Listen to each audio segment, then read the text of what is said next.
What's going on, ladies and gentlemen? Colin here. I want to welcome you guys to a brand new playthrough. Welcome to the Town of Light. Now, I don't know too much about the game. I know it has something to do with, like, some girl. I know it's a psychological horror game, and she's, like, going through, like, her memories of an asylum she was in, I think. I'm not 100% positive. I know it involves a girl in an asylum. But I think that's what it is. But I could be completely wrong. Well, let's find out. And just brightness. Okay. And we'll say that. Yeah, that works. Language, English, yes. Voice, English, yes. Subtitles, yes.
What's happened?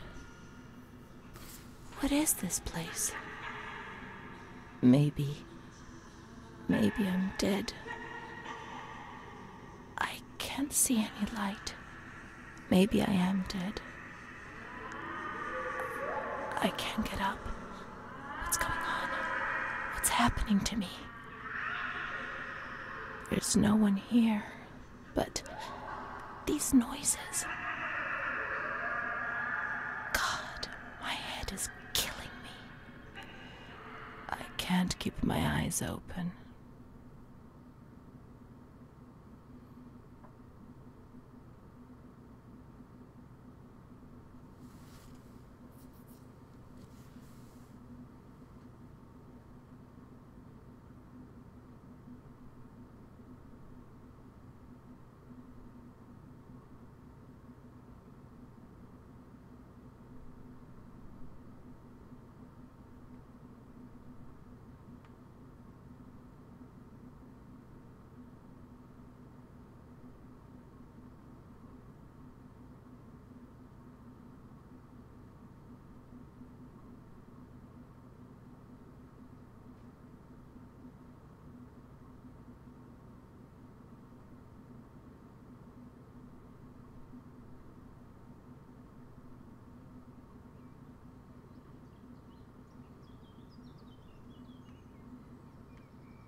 Alright, looks like we're both back at Volterra, but now it's 2016.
This place. Time. Memory.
Ooh.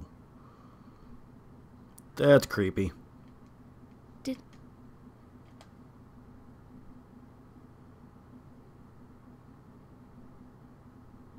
did not disturb me.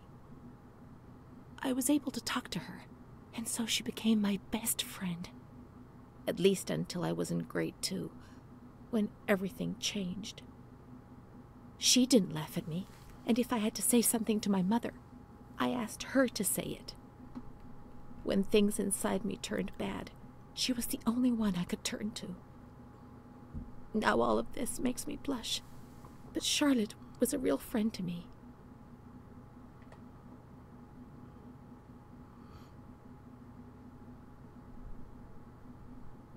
My memory of those years is hazy. Between the age of about 7 and 10, my memories are disconnected, and I couldn't say how many times and how frequently the light used to come. My mother gave me a doll around that time. Charlotte. Thinking back to it makes me want to laugh. But at the beginning, I remembered that I was afraid of her. I thought she wanted to harm me, to kill me and take my place. But when the light came, she would stay beside me, and her presence.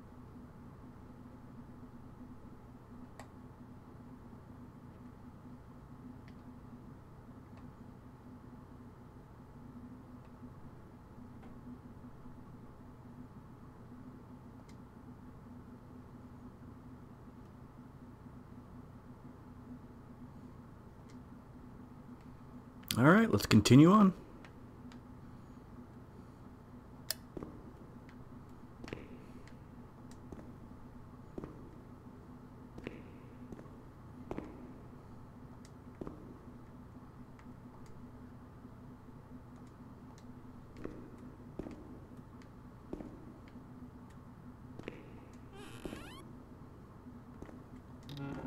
The only thing I remember clearly is Charlotte, my doll.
Nobody says we can't. Let's find Charlotte. Let's find Charlotte. She's alone. She's alone in the dark. All right, lady, let's go find Charlotte.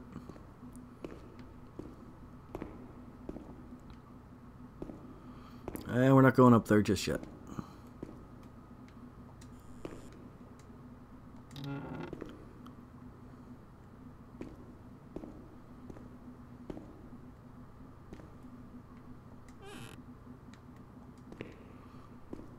Oh, wait, hold on. Nope.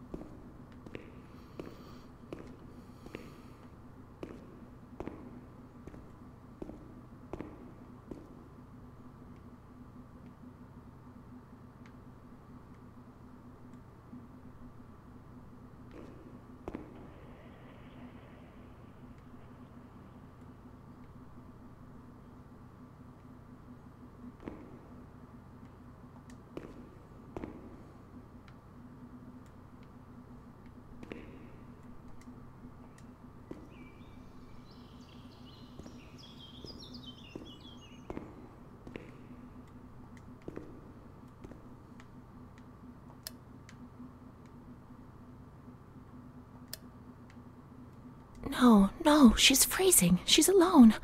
Let's look for her.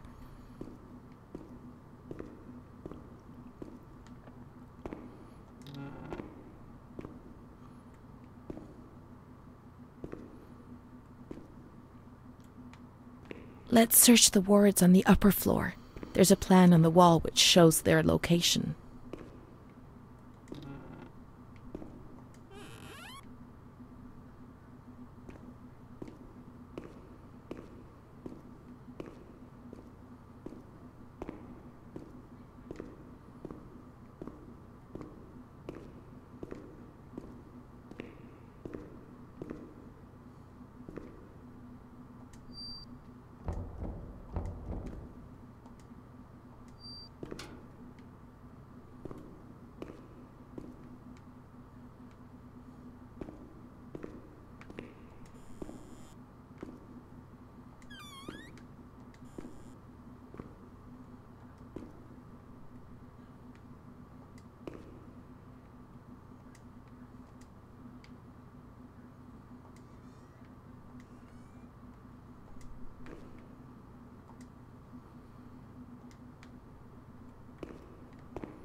Ow.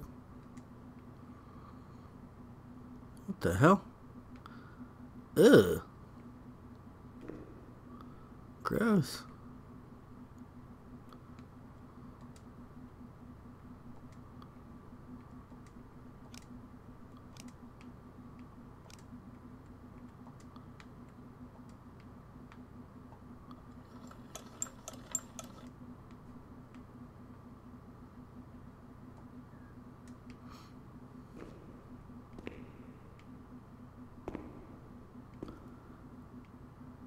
What the hell is this thing? Creepy.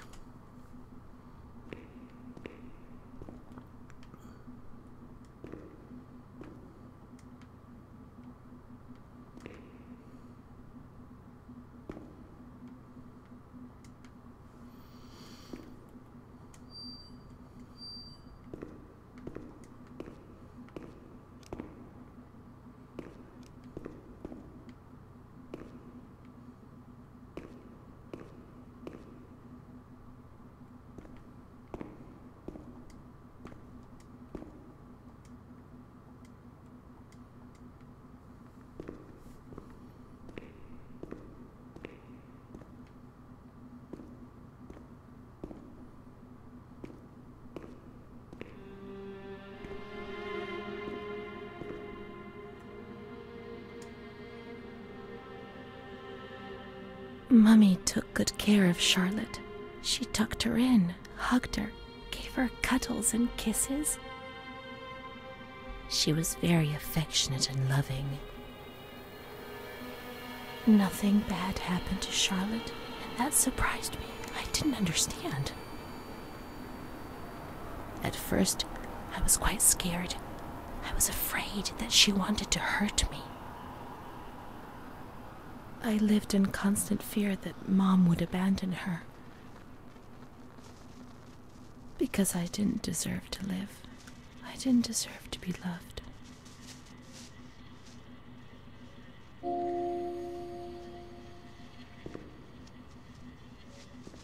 It's cold and it's dark. Look, she's cold. She'll get ill. We can take care of her. Nobody can stop us. Charlotte is a good girl.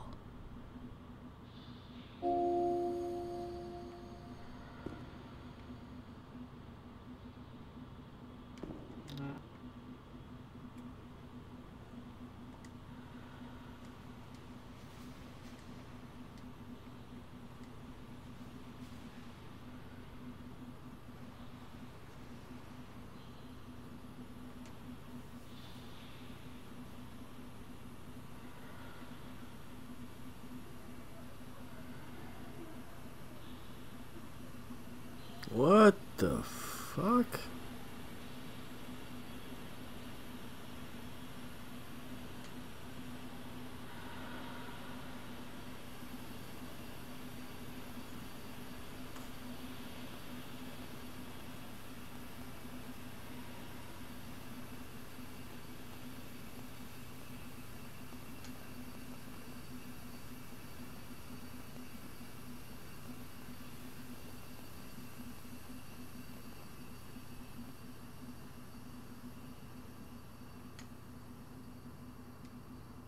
Yeah.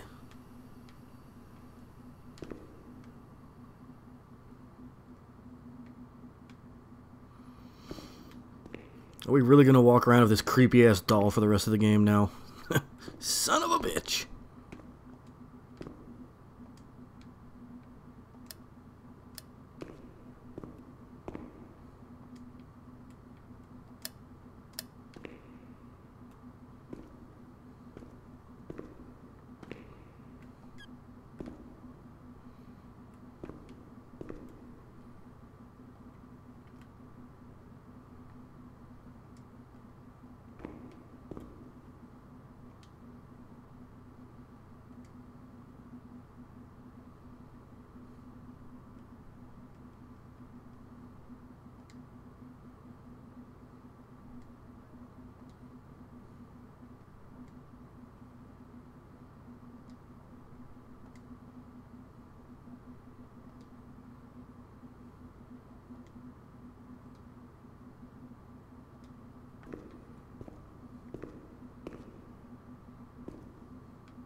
Those lamps could make the room warmer, but Charlotte's not happy. She doesn't feel well.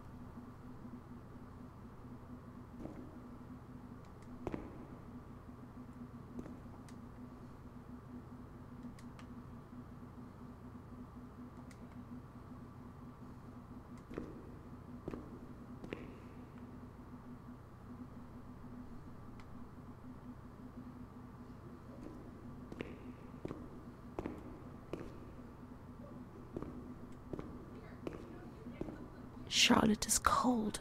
Let's take her somewhere warm.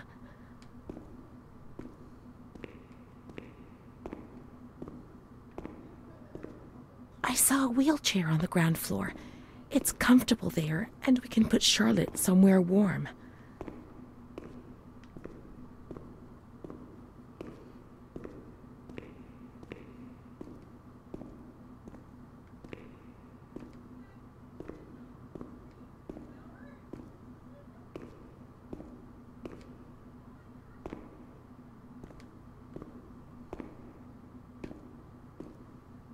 He'll get angry. I know he'll get angry. He'll get angry? Who's that?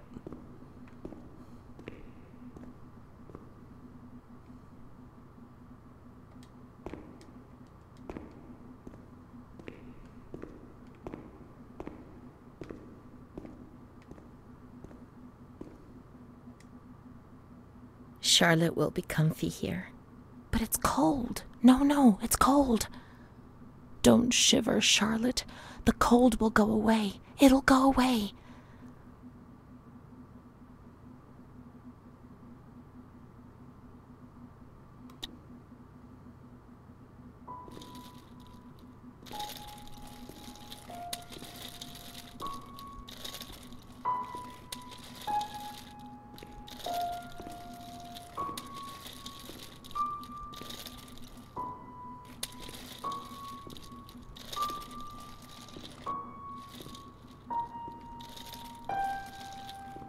We must find some warm lights. Let's go to the surgical ward.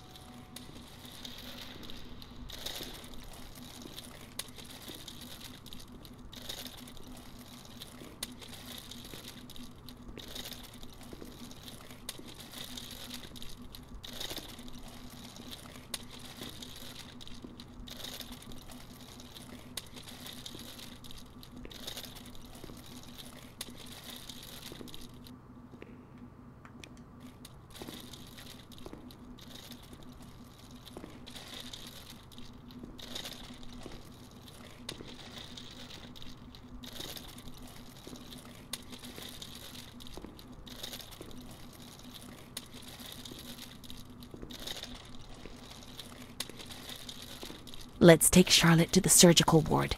The lights will warm her up. I'm working on it.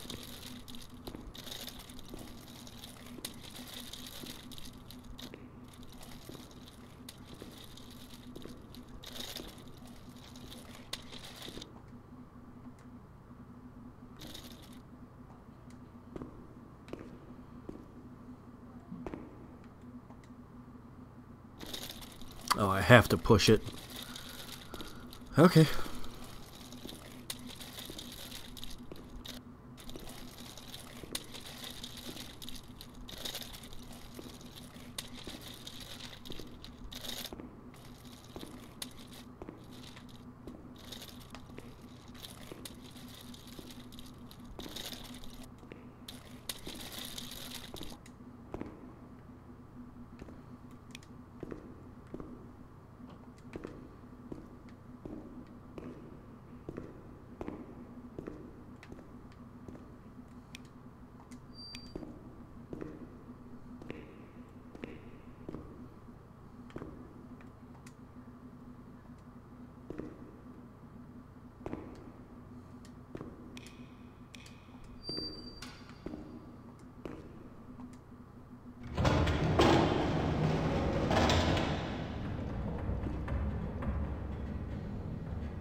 The cold has gone away now.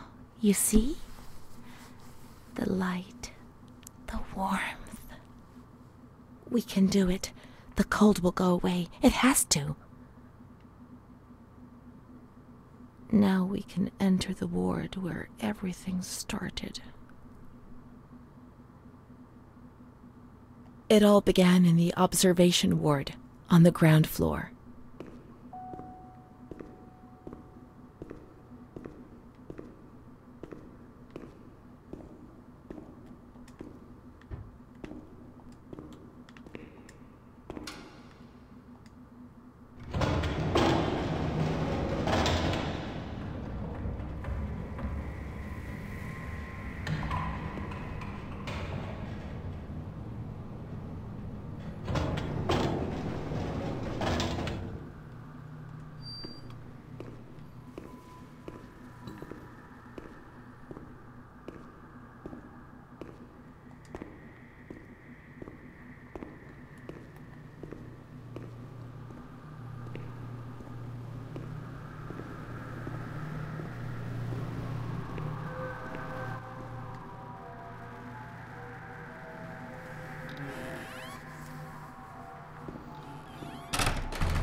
Nobody wants me to come in. What the hell? Am I the smelly kid? Oh, oh. Whee!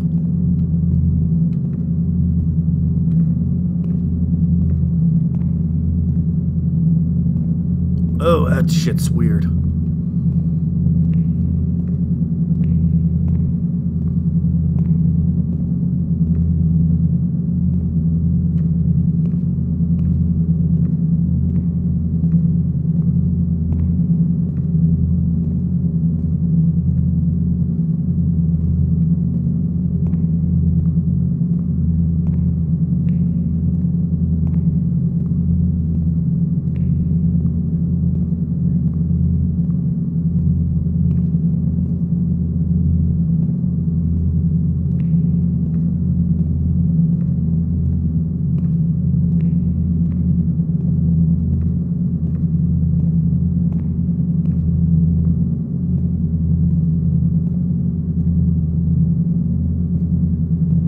One day I turned off the light, but it didn't go dark. It was a limitless immensity, a blinding, merciless light.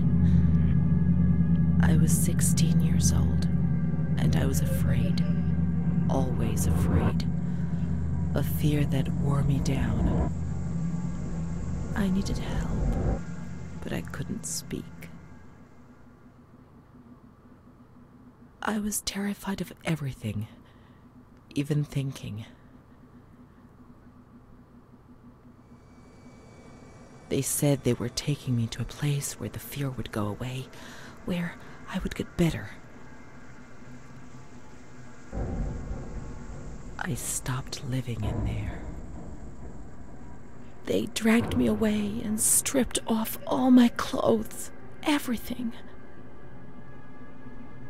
I tried to explain what was going on in my head. They tied me to the bed for days. I was alone with my nightmares. It wasn't fear anymore. It was madness. And when you're mad, you cease to exist.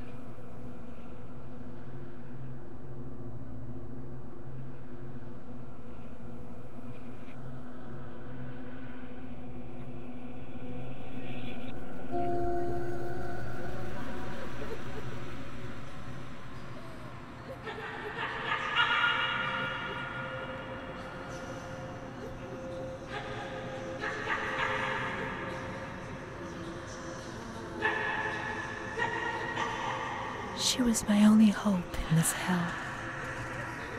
I was descending down, down among the damned. But that woman and her smile kept me alive.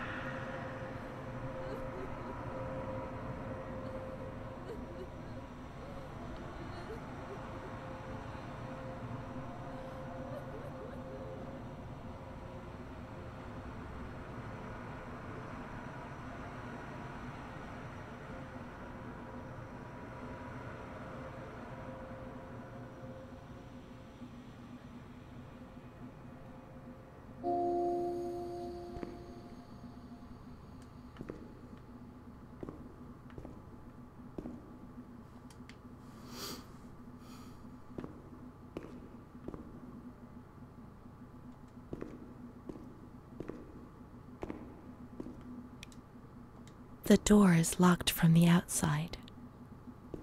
Here, the doors can only be locked and unlocked from the outside.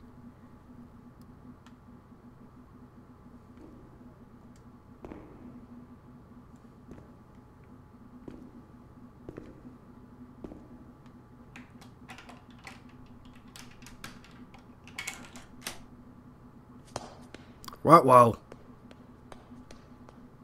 That's not good. Hello? Where'd you go?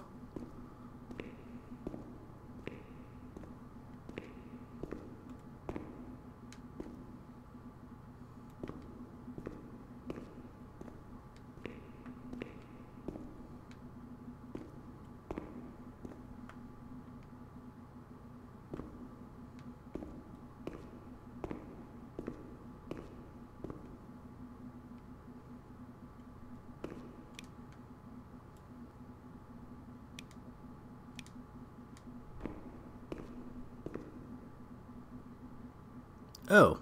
Hello. That's not creepy. Why is it always got to be doll?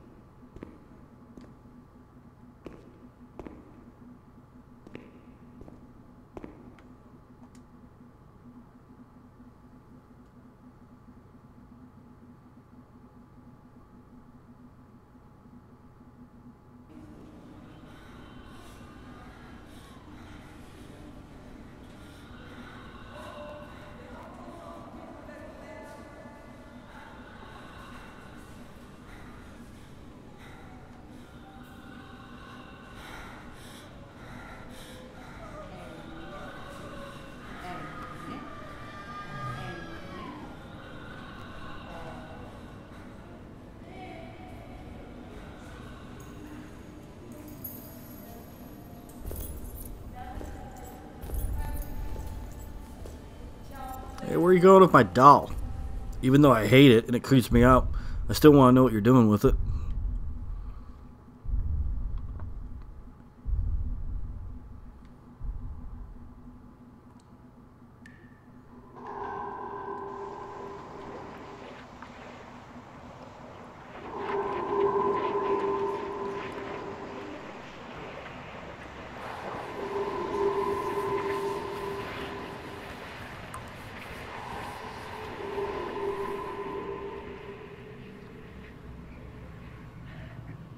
He laughed, panted, and slobbered all over me.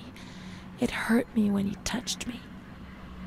I thought I'd suddenly split open with a loud crack. That's disgusting. And I would be shattered into pieces. I felt fragile, sick, dirty, degraded. All I could do was clutch Charlotte tightly while Renee obeyed. He was the master in the realm of light. I was being consumed by the evil act I had committed. I threw up and could feel hell getting closer and closer. Those tests the doctors did to me.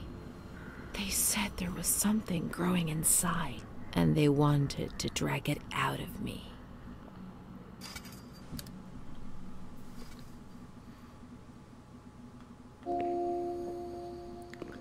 Yeah, that's fucked up. That is so fucked up. Ugh.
He felt accused, hurt. I chased him away. I insulted him.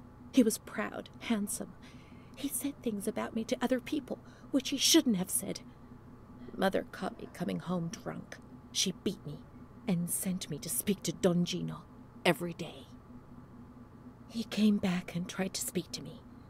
I think he liked me. Sometimes I sent him packing and I started shouting at him.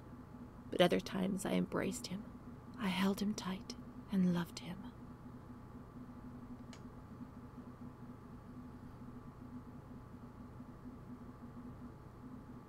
But he couldn't bind himself to me. I was 16 and ill. I had no future. I didn't get out of bed for weeks. Then I did things I was ashamed of. I slept with men.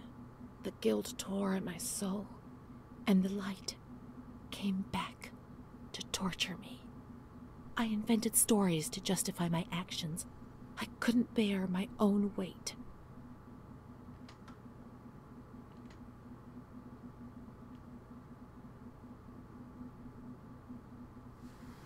Mom found out about it. Her voice split my head. I pushed her away because I was afraid of dying, and I shouted to the whole world what was happening to me, and that I didn't understand. The police arrived, and they carted me away.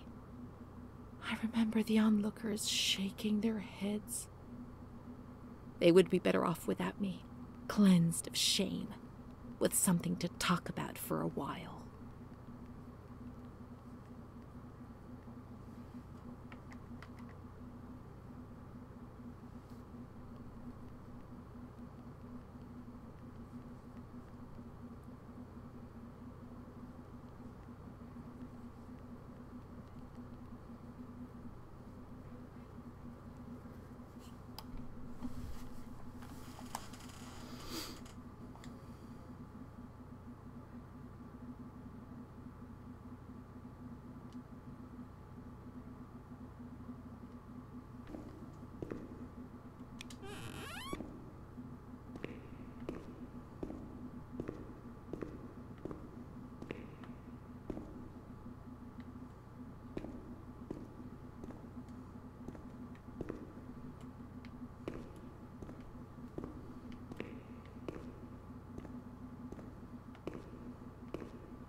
She stayed with Renee during those terrible medical examinations that gave her the strength to survive.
Well, now I'm kind of lost. I don't know what the hell I'm supposed to be doing.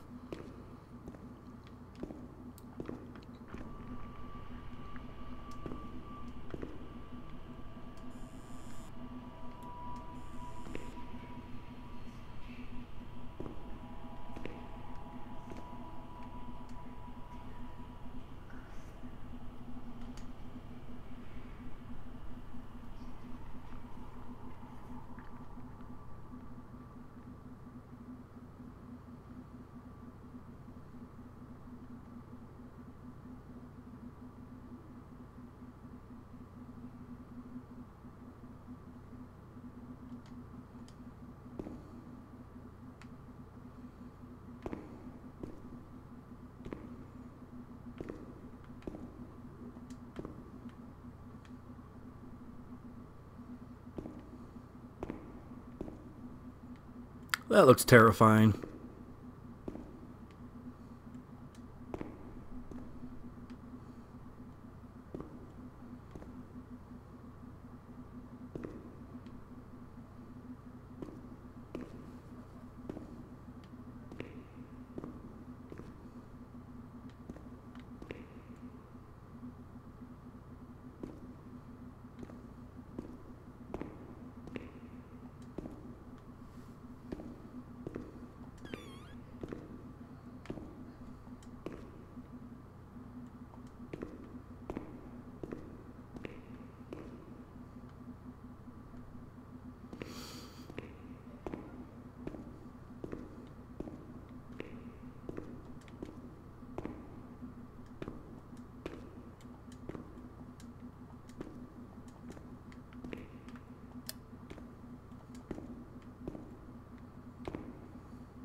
Alright, could you give me some sort of sign on what the hell I'm doing?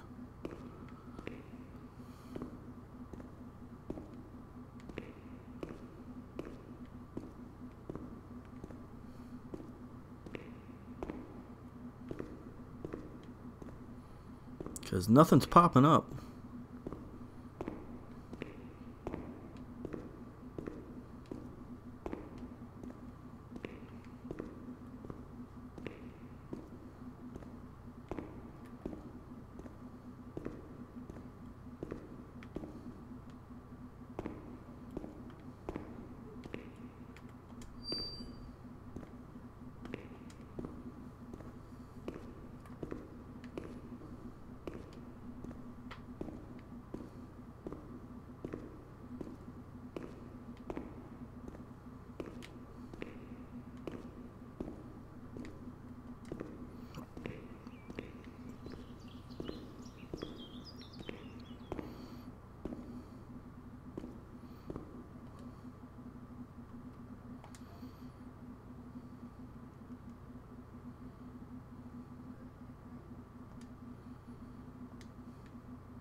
Oh, okay. Nothing's in here. What the hell am I missing? Nothing's out here.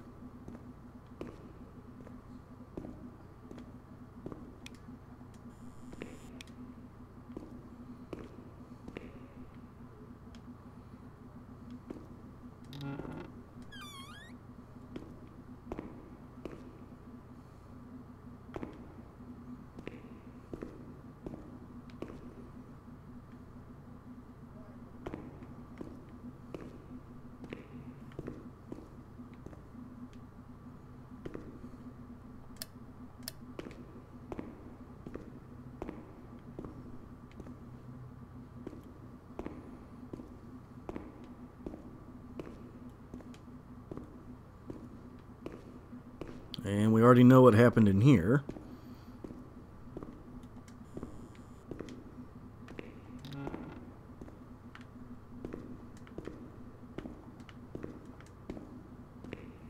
What the hell?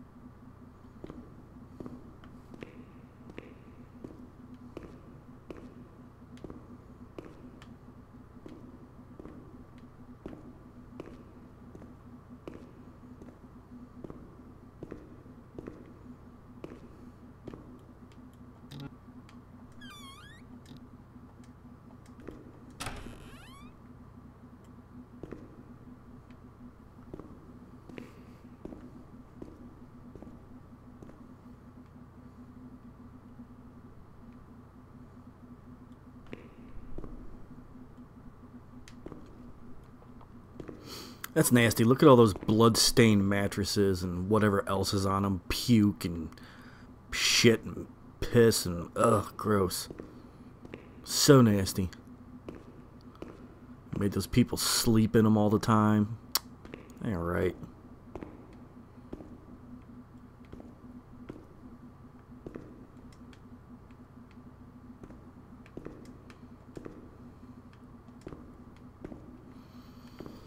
They gynecology ward on the upper floor. Oh, now you give me a clue. Thank you.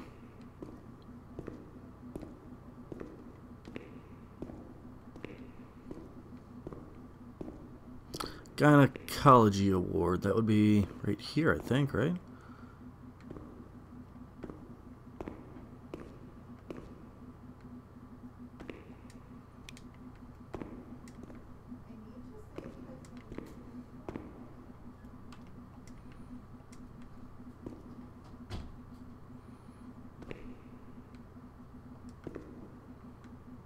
August 21st, 1938. Confidential. Dear A, I know what you think about these things, so I'm referring a patient to you, Renee T. This wretched girl got out of control and caused trouble in the grounds. She's almost 3 months pregnant. The nurses should be more alert. I'm examining the girl on the 28th. I'll handle things very carefully, don't worry. We don't want to make matters worse. Then they said that Renee was crazy, and that the illness was all in her head. Careful, little girl, careful. I was scared, and I didn't talk to anyone about the illness. Only her. Not even the other doctor. He never touched Renee. He just wrote things down. You can tell me everything. Don't be afraid, he said. Everything's going to be fine. Do you want to know what I'm writing? I note down what I observe in you, everything I see. He didn't hate Renee. He tried to help her, but he rarely examined her in those small surgeries.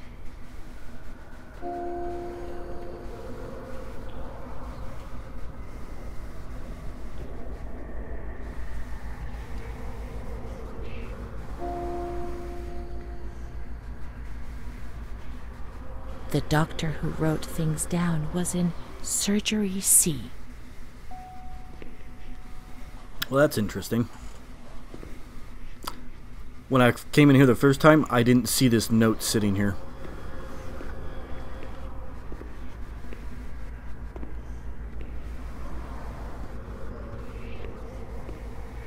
Oh, that wasn't open before.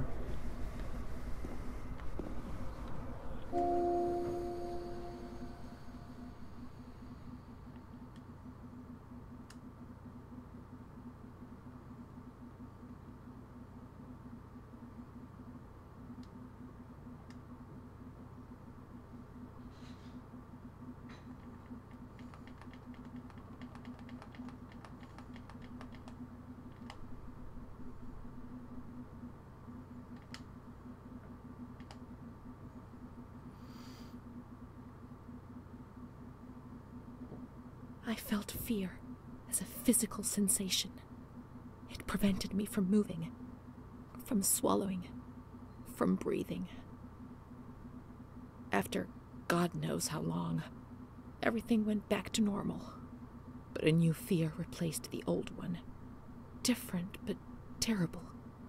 Of the light coming back. And it did come back.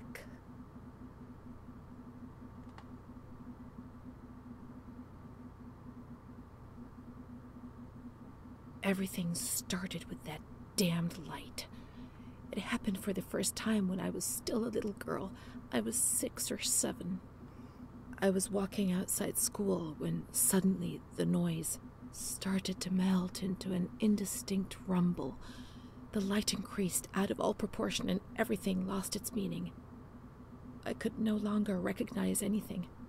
Objects, people, words, not even myself.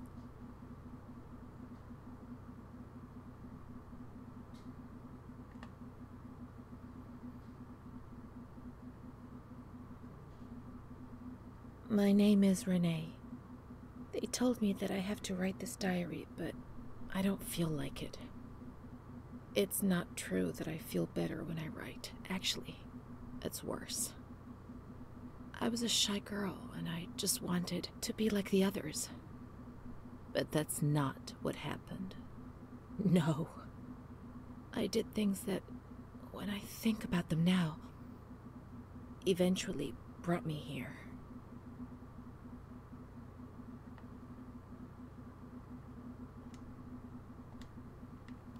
All right.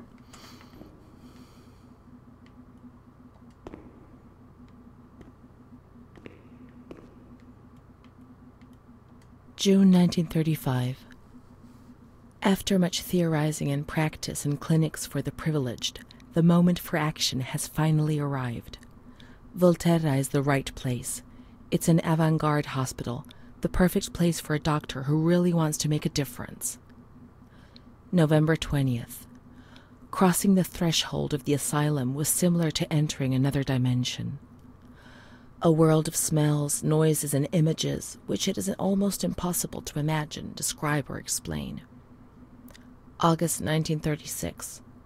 The situation is similar to that in many other institutions. The department is overcrowded. Hundreds of patients are supervised by a handful of nurses who orify the more distressed ones to their beds or to radiators. They do 24-hour shifts. It's impossible to work like this. We doctors rarely see the female patients, and it's the nurses who tell us what's happening to the women.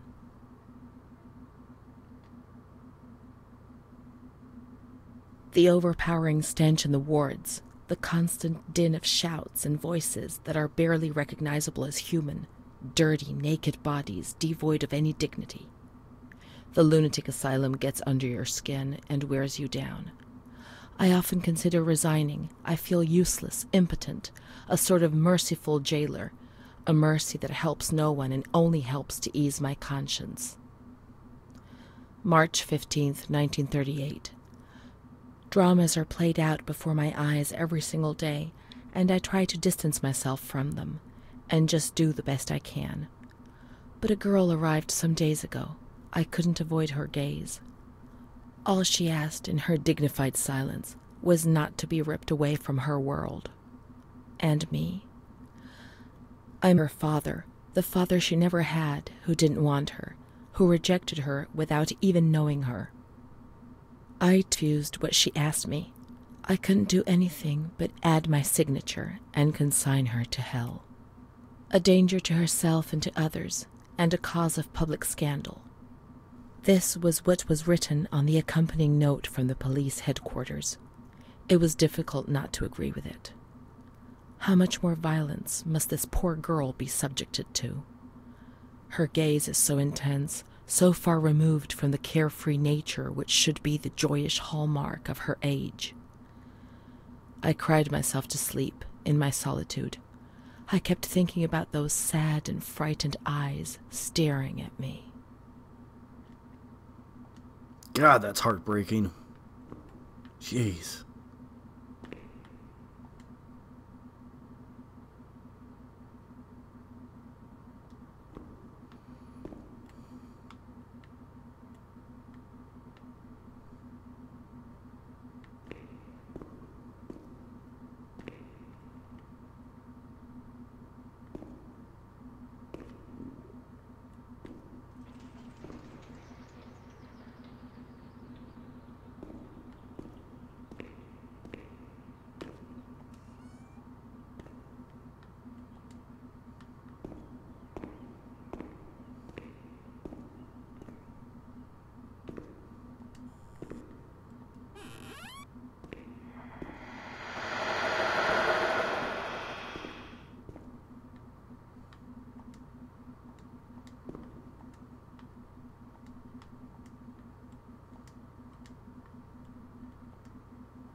March 12th, 1938. Renee T., 16 years old. Menstruation at age 12. Housewife. Father unknown. Mother a seamstress. Admitted in observation yesterday morning from Volterra, accompanied by a police officer authorized by the examining magistrate of the Court of Pisa to be admitted for a psychiatric evaluation, which I have carried out. Medical certificate. Mental illness preceded by warning signs. Has suffered from depression for a year, believing she had tuberculosis. Food deprivation. We can't read this document. It is forbidden. We mustn't. If they find out, there will be trouble.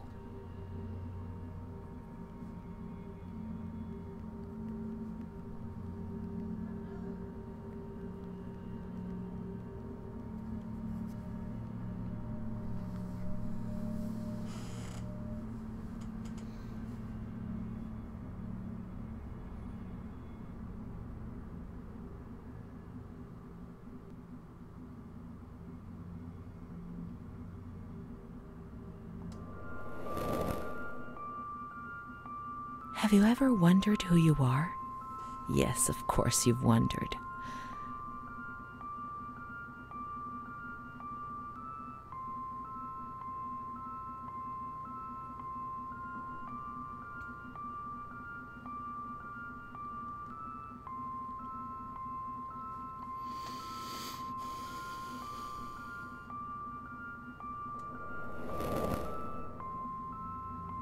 I never had children. I don't think. Let's read it. I must understand. I must remember. She is frightened, hears noises and ghosts, presents serious signs of anxiety psychosis, suffers from hallucinations. She is anxious, confused, her expression is distressed, a questioning look as if terrified, disoriented. She feels confused, hears voices shouting in her head. She doesn't understand things properly. She has been feeling unwell for 2 or 3 months. When questioned, she replies, "My mother wants to hurt me. I am always scared of her. She chases me." "Why are you here?" "I argued with my mother and was so upset that I felt like my head was spinning. There was a woman there who wanted to force me into a life of prostitution. They wanted to condemn me to be burned at the stake. Children whispered, called my name. March 16th. She couldn't sleep last night. They wanted to condemn her to be burned at the stake. April 4th. Transferred to the calm ward, still under my supervision. Yes, that's true. The ward where Amara was. Yes, the stake. The children wanted to burn Renee. She had to pay for what she'd done, like witches at the stake.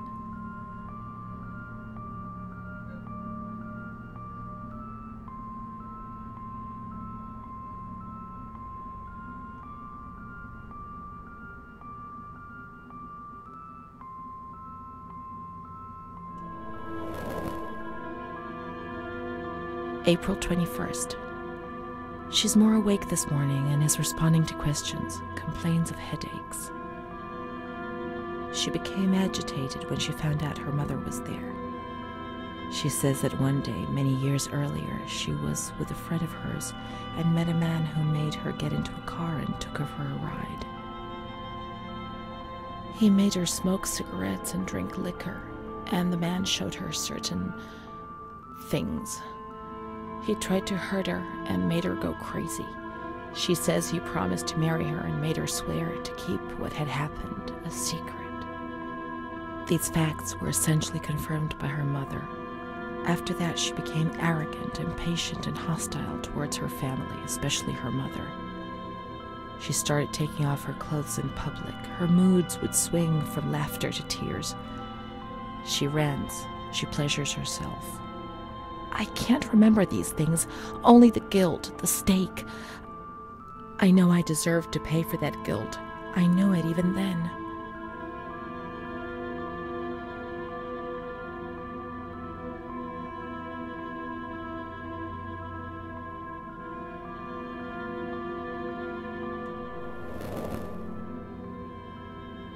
Amara, she was good. Let's look for her. What else can we do?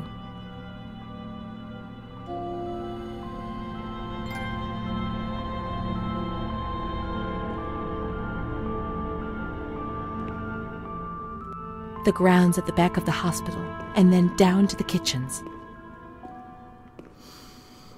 Alright, ladies and gentlemen, I think we're going to cut it here for today, because pretty soon I actually have to get going into work. This game is very interesting. I really enjoy walking simulators. I know there, are people out there that don't like these kind of games, but I love them. And I definitely think it's really cool looking into this type of thing, a mental asylum and how a person feels while they're in here and what's going on while they're actually in here. And obviously there's, really disgusting things. That poor girl got taken advantage of, and that's just not right. That's just so disgusting. But guys, do me a favor, if you guys like this video and you guys like what I'm doing here, hit that like button for me. If you want to follow me on any of my social media sites, links will be in the description down below. My name's Colin, aka Mr. Kawa. I want to thank you guys for watching today. I hope you guys enjoyed it, and we'll see you in the next video for some new content. Alright guys, take care of yourselves. I'll see you guys later.